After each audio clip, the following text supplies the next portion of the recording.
Welcome to Cake the podcast about cake from State Library of Queensland. This is the show that unravels the sweet and not so sweet stories behind our favourite desserts to understand how we got here. I'm your host, Caitlin Sori, and we're back with the final 2 episodes of the series.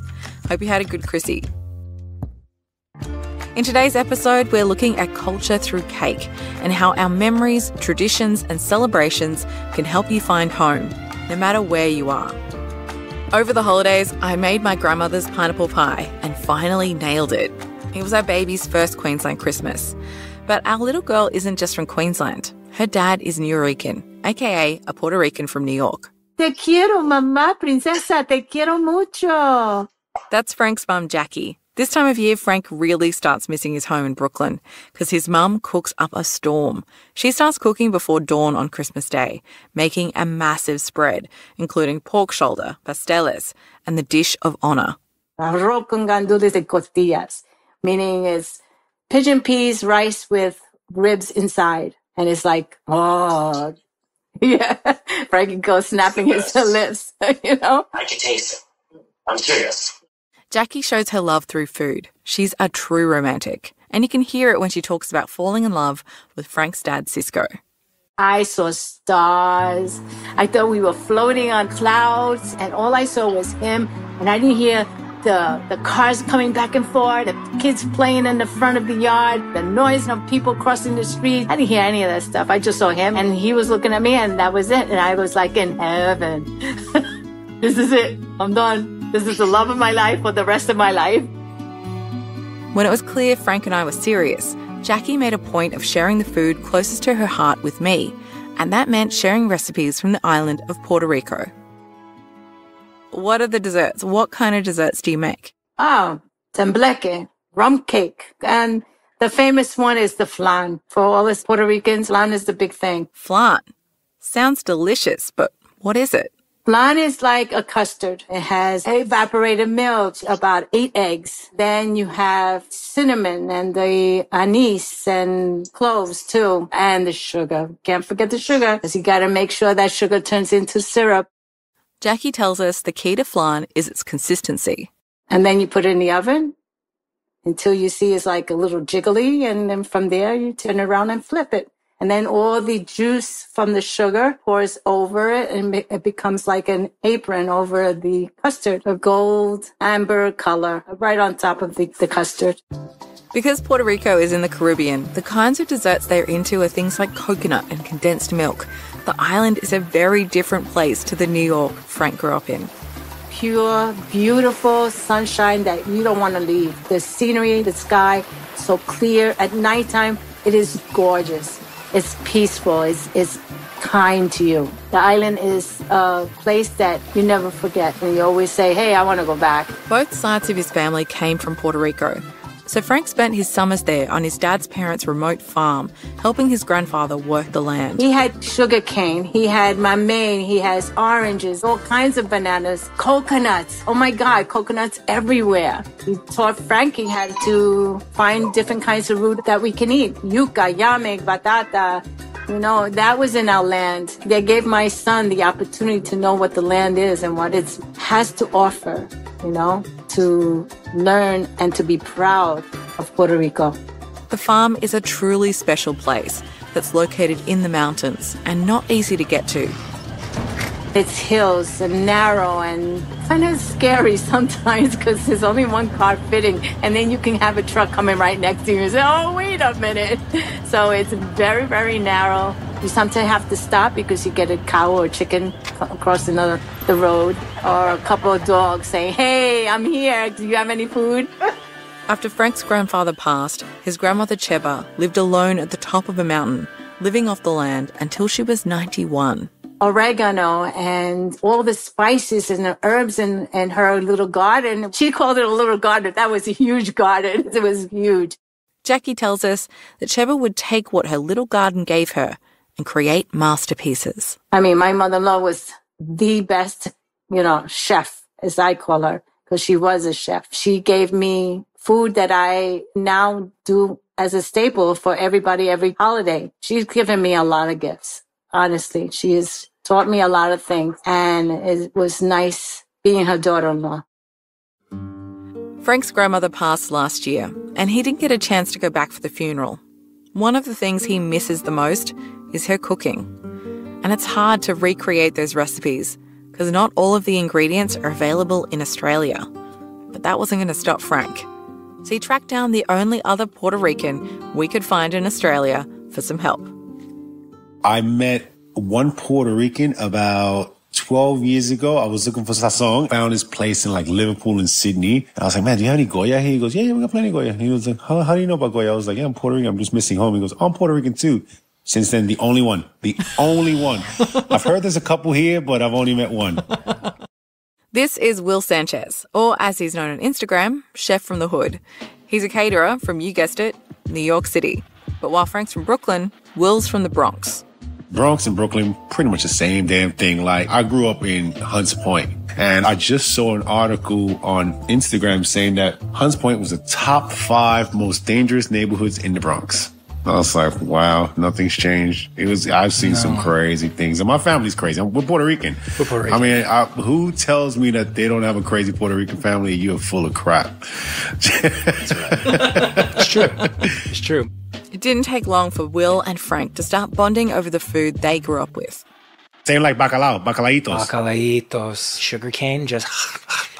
Oh, sugarcane and quenepas. Come on. Quenepas. You know what I miss? Alcapurrias. Pastelas. Oh, God, I miss... I actually haven't had a pastele probably about like 10 years. Oh, I'm sorry. All that food talk made Frank hungry, so he started grilling Will for the best spots to find Puerto Rican ingredients. Do you know what I would do for one tostone, for one maduro right now? Okay, you know where you can find them? You go to the Indian shops. They, for some reason, I don't know why, they have them everywhere in Sydney. Interesting. When I first moved here, I used to pay $7 for one plátano. Wow. And my family was like, what? We get 10 for $1. I'm like, yeah. That's right. And I didn't care. When you miss it, you just don't give a crap. Will tells us he got out of the Bronx in the most New York way possible. I'm a breakdancer. Nice. That's my number one. Yeah. I'm a breakdancer. He started breakdancing under the tutelage of Crazy Legs from one of the most famous breakdancing crews, the Rock Steady Crew, making money busking in Times Square. Soon, breakdancing would take Will around the world. Started traveling the world at 15, 16, just traveling. Did that all the way. I mean, I'm still doing it now. I just finished a show now at Brunswick Picture House. So I did that for years. I came to Australia in 2005, and I tried to live in other countries. There's always something wrong. Oh, I can't speak the language. Oh, it's a bit too cold. But like Australia, I could live here. When the tour was over, Will went back home to cold New York winters and dreamed of life in Australia. When he was offered another chance to dance down under, he jumped at it. And his life changed forever. That's when I met my wife. Their connection was instant, and they bonded over their love of breakdancing. But there was one problem. Will had to go back to America. We did long distance for a whole year. Skype was very new, choppy as hell. She was calling me from payphones 3 a.m. I was spending $1,500 on phone bills. I went over to surprise her here, and I was like, how do you feel about me staying? And she was like, let's make it work. And so began their journey, navigating the Australian immigration system. Oh my God, the amount of debt we got in for me staying here was shocking. She got loans from everyone without telling me, had to sign contracts. Then I get to the airport, what do? I miss my flight. Add that to the bill. And she was like, I'm going to kill you. Like, I'm seriously, I'm going to kill you. Like, I'm going to kill you. And yeah, I've just been here ever since. Oh, wow. That's amazing. That's a real love story. Yeah, it definitely is. Their early days weren't easy, but Will's connection to food kept their spirits high. This is straight Puerto Rican. We had no money, and I was like, all we need is mince and rice. And sometimes my wife would be like, this is like prison. I go, I got you, babe. And I'll put a little smiley face of mince on the white rice. She's like, yeah, that makes it better. Just like Frank's family, Will's mum passed along the rich tradition of Puerto Rican cuisine. My mom is an incredible cook. Incredible. She is no joke. That's the one thing I miss about New York. It's not the restaurant, it's my mom's cooking. Things were going well for Will. They had 2 kids and his dancing career was going strong. But when COVID hit, that work disappeared and he still had 2 mouths to feed. So he started a catering business in Byron Bay and hoped the Nuyorican flavours of his childhood would make him stand out. But making Puerto Rican food for Australians wouldn't always be easy. When I do pop-up restaurants, oh my God, that thing becomes a nightmare. Trying to make yellow rice for 200 people, ooh, there's been some mistakes. But with a little trial and error, things are going well. Like, I always try to push it. Like, yeah, I cook my steak for an hour, thinly sliced with onions and peppers and vinegar and garlic. And I'm like, it's just goodness. Like, it just melts in your mouth, literally melts in your mouth. As the only other Puerto Rican in Australia we could find who's also a cook, we had to ask him about Puerto Rican cake. And just like Frank's mum, he went straight to flan. Flan is a sweet tofu. Interesting. Nailed it. So imagine you get a nice firm tofu, right? And it has caramel and everything on the bottom. That's what flan is. Before it became popularised by Spaniards, flan could be traced back to ancient Rome. And as the Spanish colonised the Americas and the Caribbean, flan followed too and became a staple in Puerto Rico and eventually New York. When I was young, I was like, I hate this flan so much. Every party you go to, like, oh, I bought a flan. Oh, so did I. I also bought a flan too. Oh, yeah, your mother made a flan as well. It's like, oh, my God, we got 3 different flans here. We got a flan fight. You know what I mean? It all tastes exactly the same. Like, you're all the same family. You learn from my grandma. So I was so over flan. One year, Will decided to have a Thanksgiving dinner in Australia. At one end of the table were the Americans. At the other end were the Australians. The Australians, they have pavlova. Definitely not touching that. Definitely not touching pavlova. I was like, I'm not. All the Americans on one side eating flan and pumpkin pie, and everyone's on this side eating pavlova. And then we finally tried. I was like, pavlova, not my thing. Australians like pumpkin pie, disgusting. But they ate the flan, and I ate it. And I was like, oh, it's not that bad. And then I went to Puerto Rico, and I was like, the toasted coconut. I was like, that's a game changer. Flan was the middle ground between the Americans and the Australians, just as it had been between the old and the new world, from Spain to Latin America. From cakes being spread via colonialism to surviving and adapting to it, Australia's home to the world's oldest cake makers, and they're using innovative ingredients that come straight from the land. We've got beautiful anise myrtle, cinnamon myrtle, there's curry myrtle, all of those things can go really well in cakes, you know.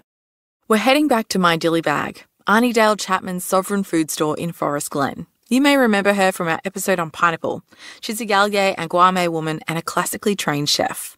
Mum and Dad always encouraged us to follow our dreams, you know. So in the end, I went for chefing. But it wouldn't be long until she felt a calling to the bright lights of the big smoke. Yeah, so I went down to Brisbane, got myself a job at the Greek Club. And West End? West End, yeah, loved it. Aunty Dale loved it so much, she would come in early to her shifts just to learn the secrets of Greek cuisine from the head chef Rini. I really enjoyed making baklava and all of those gorgeous katedras and dolmadas and things like that. I really loved the Greek food. And it gave me an insight into tradition a bit more because I didn't have a lot of that knowledge from way back. Like I was born in 1962, so I wasn't recognised as a citizen of this country until 67 when that referendum happened. So learning off Rini really gave me an insight into tradition and how important it was when you're connecting with your culture. Aunty Dale wanted to share the power of connection through culture and food with her people. But first, she needed to learn it for herself. I realised that we needed to start informing Aboriginal people, our own mob, about what sustained our people for hundreds of thousands of years. And that's when I started looking into bush food, talking to Mum, because my mum's not Indigenous, but Mum had a lot of knowledge about that space. I started talking to elders and aunties and uncles, started looking at what can I do to make a difference for Aboriginal people when it comes to my training as a chef, you know? Her research would reveal a deep knowledge of the land and innovative ways to make tasty treats. So previous to white flowers and stuff coming into the country, foods were actually gathered like wattle seed and grain and ground up and then made into patties, you know, made into cakes, cooked on the coals, cooked on big hot rocks, and things like the kumbunji grows in lots of waterways. It's tall and it's got that brown husky thing on the top. Yeah, I've got some around near my house. Yeah, so that was common common across, all the waterways, and the rhizomes were pulled up and they were steamed beside the fire and then twisted to get out the starch, and that would be made into cake. So they really knew how to harness what they had, on country. And our people are still going back and making those cakes today, which is fantastic. And this is just a small part of the rich tradition of cake innovation in Aboriginal communities. One of their greatest culinary cake achievements comes from a bright green football-shaped fruit that was once a snack for the dinosaurs, the bunya nut. The biggest one we ever seen was 9.75 kilos. It was huge. These giant prehistoric pine cones live at the top of towering trees, with some reaching 50 metres tall. And Aunty Dale tells us the ancestors didn't just wait for bunya nuts to come crashing down. Traditionally, they wrapped themselves in lawyer cane and bounced up the tree. You didn't damage the tree or anything because they're your people. You grabbed the pods from the top and you threw them down. I didn't realise that they were going up into the trees to harvest the nuts because I thought, they'll just wait for them to drop. They're big trees. Yeah, but they're sweeter and better when they're thrown down from the top. These days, I think I wait for them to drop on the ground. But climbing a giant tree to free a boulder-sized bunya nut is just the first step. Usually a cone, you're probably getting 1.8 kilos of proper nut meat to use. Each cone has about 80 to 100 individual nuts, rich in essential amino acids, complex carbohydrates and minerals. They would put that into the fire and crack it open, and it steams in its little casing. Then get out the meat inside, mash it up, add some ash from the fire, and then let it just dry beside the fire on some paper bark. And they would add echidna fat to it, and that would give it back its moisture. And then you'd be able to roll it into little patties and cook it. Wow, that sounds delicious. It does, but I haven't been able to get myself any echidna fat, but I think if I substituted a bit of duck fat, it might work. All of this knowledge has helped Aunty Dale come up with a few bunya nut recipes of her own. She uses it for the base of the cake. So I tend to boil it for the 20, then put all the meat onto a tray, throw them into an oven with just the pilot light on and let them just dry out. Then grind it and you'll make it into a nice flour, a nice powder. And it's really soft and it's a gluten-free one too. And even the cake filling. When they're warm, you can blend them up and put them with native honey, juice from the Davidson plum, something like that, and flavours it up as a cream. And then you can put it between your sponge cakes. You can use it as a really lovely honey and bunya cream to put on your scone. The bunya was more than just a versatile crop. Every 3 years there would be a harvest, and this would lead to a massive gathering of thousands of First Nations people from as far as northern Queensland to Victoria. These bunya corroborees featured sporting contests, marriages, law was handed down, and all kinds of food was shared. The bunya was so significant to First Nations people that even the colonists recognised its value. At first, the Governor of New South Wales declared the bunya tree a protected species, stopping all logging. But as soon as Queensland became its own colony, the logging resumed. The bunya season for us is really, really important. Local Aboriginal people, they own those trees and it's part of them. So it's really important to have that connection. The last traditional bunya gathering is believed to have been held in 1902, but in recent years a modern festival has been held on Kabi Kabi country. Aunty Bev Hand has rekindled the Bunya Festival, as you know, so they have cooking demonstrations and people make different cakes and things, and because of the revival of the Bunya Festival, people are more aware in how to use things now, so yeah, it's lovely. Aunty Dale says once you start looking into the world of bush foods, there's so much experimenting we can do today. I do love the cupcake. The cupcake's fab. What I've done with mine is made a salt bush caramel and piped it in. I've done similar things with my Davidson plum jam. You can put wattle seed into your batter and then you can make yourself like a lovely little macadamia praline or something, throw over the top. Like I said, it's about stepping outside that bit of a comfort zone. And Aunty Dale says that learning to cook with what the land provides would be better for all of us. I just love using bush food and I love sharing it with everyone else because I truly believe that Australia will be a better, a kinder nation when they can embrace all of First Nations people's foods, culture, practices. As long as your heart is pure and you're in there for the right reasons, people will share. People will give you that knowledge, you know. It only takes listening. And I think that's why I love food, because when you get around a table and you've got all this tucker, you know, and you can smell it and it's all delicious, you then start having a yarn. And that's the most important part, I think. From ancient trees to ancient Greece, in the Greek Orthodox community, cake can help the soul transition from this world into the next.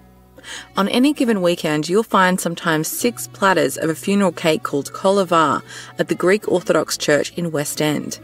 And the woman who made all those platters for 12 years, Dimitria Athanasas, still lives in Brisbane. As her daughter Sia lets us into her beautiful light-filled home, a gold religious icon catches my eye. Each family has its own saint. That's Saint John Chrysostom, yes. And it's a family saint. It looks old, like something you'd see in a museum.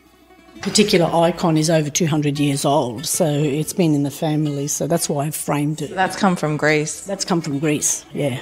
It's so special to have that connection. Yeah, oh, very, very much. Knowing that it's gone through the hands of my great-grandmother, my grandmother, my mum, and me. For as long as Sia can remember, she's been eating Koliva after Mass to commemorate the dead. These traditions keep our culture alive and our faith alive. This has been going on for centuries, yeah. Preparation to make the Koliva is already underway. Dimitria's put Sia to work blanching the almonds. We just wait until the skin becomes a bit loose, and then we'll take the skin off. You start doing that, love. This is the wheat. You put it in a saucepan like this, and you boil it until it's cooked. Then you drain it, and then you put it to dry on towels. There's lots of steps. Yeah, so it's a long process. Koliva is a mix of seeds, grains and sugar, formed into a mound on a platter and decorated with icing sugar. You just put anything you like in there that is nice and sweet. So it's like wheat, which symbolises life, but then also lots of like fruit and nuts and things that are also kind of seeds. Things that God has given us, yes, of course. Dimitria was born in Greece and remembers coming to Australia after World War II ravaged Europe. It was really very hard, you know. Country people are very humble. You don't have many things, especially during the war, you know. Wake up in the night and you tell your mum you're hungry. What could she do? You know, what could they do? My grandparents too. Yeah, it's very hard for them. So when you first came to Australia, was it just so overwhelming to be so far away from home? Oh, yeah, love. Especially when we had to leave our grandparents, you know, because our grandparents looked after us. My mum was out with the goats and look after the sheep and everything, and grandparents brought us up. Yeah, it was sad to leave them. Dimitria was just 10 and didn't know any English. Those early days as immigrants are part of the family law for her daughter Sia. They had to start from scratch because they didn't know the language, and I remember Mum saying to me when they first came out, they were crying and they wanted to go back home because it was a foreign country, foreign customs, foreign language. So poor Mum was 10 when she came out and they put her in with the grade 1s, so she didn't like it much. I imagine Brisbane was a very different place back then too. Oh, yes, it was, love. And so the family found comfort in keeping up the old traditions in their new home. Koliva is a cake that has its origins in ancient Greece, but is now closely entwined with the Orthodox faith. And the ingredients are symbolic of a much bigger story after someone passes. Just as it says in the Bible, a grain of wheat must fall into the ground for it to then grow up. That's why we use wheat.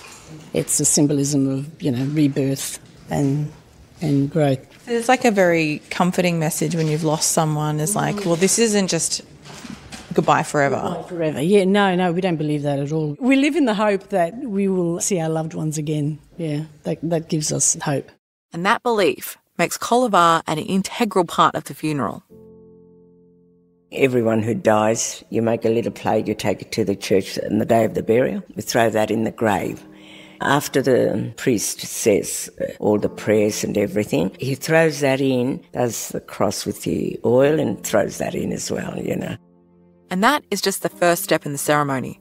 When a person passes, Koliva is made and shared with the community, sometimes for years after the funeral. These memorial platters, when a person dies, it's the 9 days, then the 40 days, then 3 months, then 6 months, then 9 months, then a year. Then you do it every year. Wow, so there's like a real process of like marking time of how long since the person passed. And it's important to do this because of the soul. We believe that God in his great mercy, with our prayers, will forgive the soul and take it to paradise.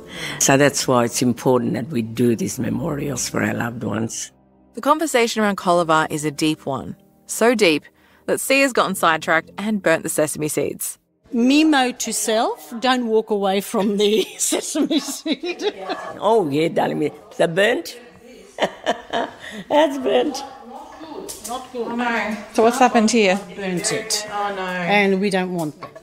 Darling, well, I think that's all right, love. Live, it's okay. It's okay. All right. She's the boss. She's the expert. She's the expert. Smoky sesame seeds aside, the Koliva is starting to come together. Okay, well, we're ready here. We'll get the platter. So far we've got wheat, almonds. Cinnamon, sultanas, almonds, of course, pomegranates, and icing sugar in there. The Koliva needs to be dedicated to someone's memory. But who? Frank has an idea. My grandmother died this year, so this will be for her. Good on you, love. Yes. Yes. She's 91. Oh, she's 91. God bless her.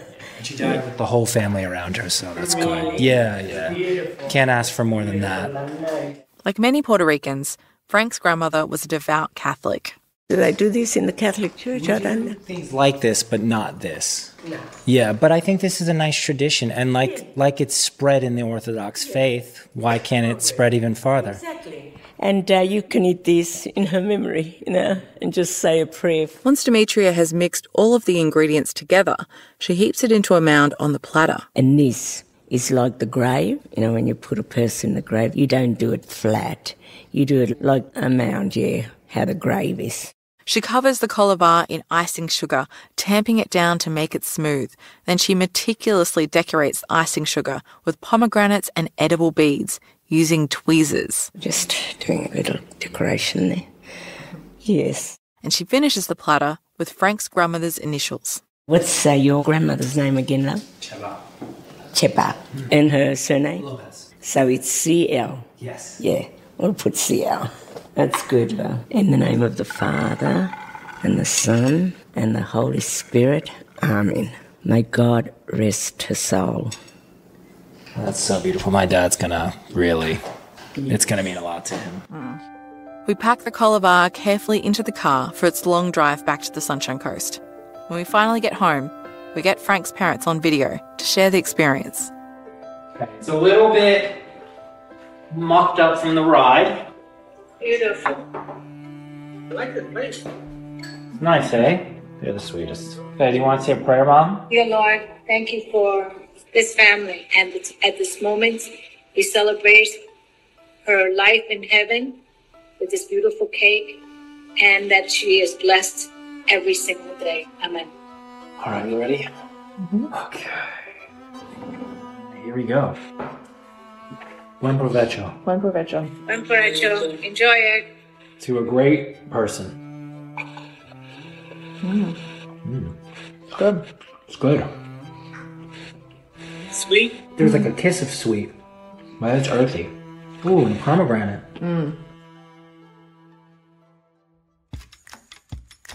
Now we've had the Koliva, it's time to make the flan.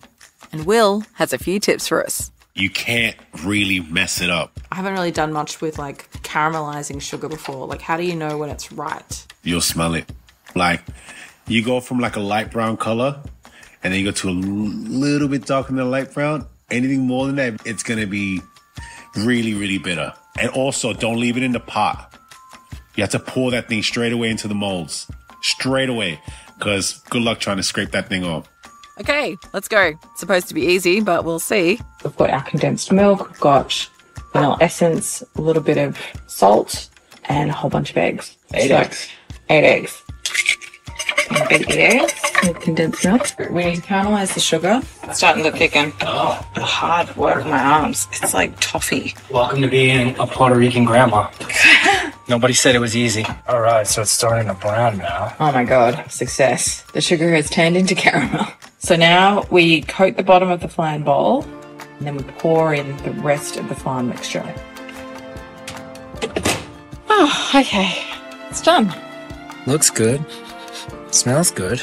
All right, it's time to eat. You ready for the flip? Yeah, here we go. Oh, that's working. Wow. That looks great. It does. Look at that gooey caramel everywhere. Oh, that's a nice slice. Okay, here we go. Buen provecho. Buen provecho. Good. How does this stack up to your grandmother's? It doesn't. But it's good. And it tastes like home. Coming up next week, it is the final episode of the series, and we're going international, baby. Yes, we're looking at the top Queensland cake makers who have broken through to the world stage. And we're visiting the patissier of pain, Adriana Zumbo. Cake the Podcast is a production of F&K Media for State Library of Queensland.